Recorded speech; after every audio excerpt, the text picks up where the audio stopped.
سلام كمسك الختام.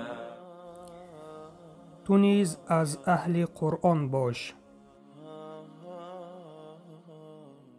به نام خداوند بخشنده و مهربان.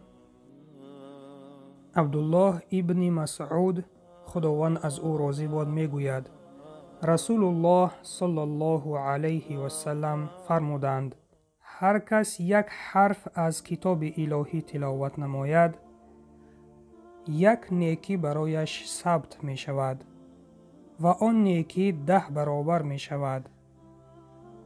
من نمی گویم الف لام میم یک حرف است، بلکه الف یک حرف است، لام یک حرف است و میم یک حرف دیگر است.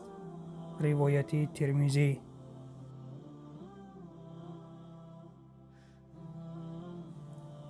دوستان عزیز، در این حدیث پیامبر اکرم صلی الله علیه و سلم گفتند که هر کسی که یک حرف از کتاب الهی تلاوت نماید یک نیکی برایش ثبت می شود و آن نیکی 10 برابر می شود. ببینید رحمت خداوند را بر بندگانش که هر نیکی را به 10 ضرب می زند. یعنی هر حرفی که از قرآن ما می خونیم کمترش 10 ثواب 10 حسنه نوشته می شود و خداوند خواهد این را باز هم زیاد می گرداند. این وابسته به اخلاص و نیت هر یک شخص است. اکنون تصور کنید که یک صحیفه قرآن از 15 خط عبارت است که هر خط تقریباً 30 حرف دارد. اکنون این 15 قطعه را به 30 حرف ضرب زنیم 450 حرف می شود که در مقابل هر یک حرف خداوند به ما کمش 10 حسنه می نویسد که در جمع در یک صحیفه 4500 حسنه بر خواننده قرآن نوشته می شود. پس برادر و خواهر ایمانیم، یک صحیفه قرآن را می توانید در دوام 2 یا 3 دقیقه بخوانی. یعنی در 2 یا 3 دقیقه 4500 حسنه را کسب می کنی. پس خوش به حالت شخصی که قرآن می خوانی.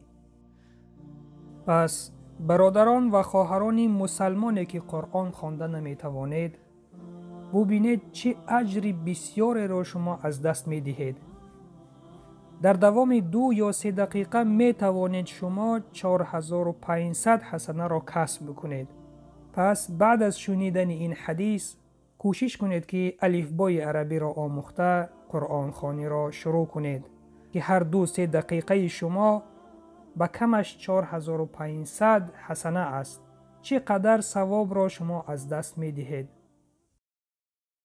بسم الله الرحمن الرحیم. یاسین والقرآن الحکیم انک لمن المرسلین علی صراط مستقیم.